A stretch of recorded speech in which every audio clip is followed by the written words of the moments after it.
ನಮಸ್ತೆ ಎಲ್ಲರಿಗೂ. ನಾನಿವತ್ತು ಸ್ವಲ್ಪ ಬೇಗನೆ ಎದ್ದೆ, ಶುಕ್ರವಾರ ಅಂತ. ಹಾಗೆ ರಾತ್ರಿಯೇ ಪಾತ್ರೆ ಎಲ್ಲ ತೊಳೆದಿಟ್ಕೊಂಡಿದ್ದೆ. ನೆಕ್ಸ್ಟ್ ಒಲೆ ಎಲ್ಲ ಬಳ್ಕೊಳ್ಳೋಣ ಅಂತ ಒಲೆ ಎಲ್ಲ ಕ್ಲೀನ್ ಮಾಡ್ಕೊತಿದ್ದೆ. ಒಲೆ ಎಲ್ಲ ಕ್ಲೀನ್ ಮಾಡ್ಕೊಂಡ್ಮೇಲೆ ನೈಟು ಕೂಡ ಗ್ಯಾಸ್ ಕಟ್ಟೆಲ್ಲ ಒರೆಸಿದ್ದೆ. ನೆಕ್ಸ್ಟು ರೊಟ್ಟಿ ಮಾಡೋಣ ಅಂತ ಫಸ್ಟಿಗೆ ರೊಟ್ಟಿ ಹಿಟ್ಟು ಇಟ್ಕೊತಿದ್ದೀನಿ. ರೊಟ್ಟಿ ಹಿಟ್ಟು ಎಲ್ಲ ಇಟ್ಕೊಂಡಾದ್ಮೇಲೆ ಕಸ ಎಲ್ಲ ಅಂದ್ಕೊಂಡು ಮೊದಲಿಗೆ ರೊಟ್ಟಿ ಮಾಡಿಬಿಡೋಣ, ಆಮೇಲೆ ಮಿಕ್ಕಿದ ಕೆಲಸ ಮಾಡೋಣ ಅಂತ ರೊಟ್ಟಿ ಹಾಕ್ತಿದ್ದೀನಿ. ರೊಟ್ಟಿ ಎಲ್ಲ ಹಾಕಿದಾದ್ಮೇಲೆ ನೆಕ್ಸ್ಟ್ ಕೆಲಸ ರೆಡಿ ಆಗುತ್ತೆ ಅಂತ. ಹಾಗೆ ನನ್ನ ಮಗ ರಾತ್ರಿ ಊಟ ಮಾಡಿದ್ದಿಲ್ಲ, ಹಾಗೆ ಮಲ್ಕೊಂಡ್ಬಿಟ್ಟಿದ್ದ. ಅದಕ್ಕೆ ಬೇಗನೆ ಸ್ವಲ್ಪ ರೊಟ್ಟಿ ಹಾಕ್ಬಿಡೋಣ ಅಂತ ರೊಟ್ಟಿ ಹಾಕ್ತಿದ್ದೀನಿ. ನಾನು ರೊಟ್ಟಿ ಹಾಕೋಷ್ಟು ನೋಡಿ ನನ್ನ ಮಗ ಎದ್ದ. ನಾನು ರೊಟ್ಟಿ ಹಾಕೋಷ್ಟರಲ್ಲೇ ಅಮ್ಮನೆಲ್ಲ ಒರೆಸಿದ್ದು. ನೆಕ್ಸ್ಟ್ ಅವರೇ ಚಟ್ನಿ ಮತ್ತು ಅದು ಸಾರು ಕೂಡ ಮಾಡಿದರು.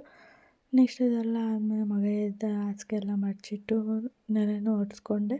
ನೆಕ್ಸ್ಟ್ ಹಾಗೆ ಶುಕ್ರವಾರದಿಂದ ಸ್ವಲ್ಪ ಬೇಗನೆ ಪೂಜೆ ಮಾಡೋಣ ಅಂತ ಪೂಜೆ ಎಲ್ಲ ಮಾಡಿಕೊಂಡೆ.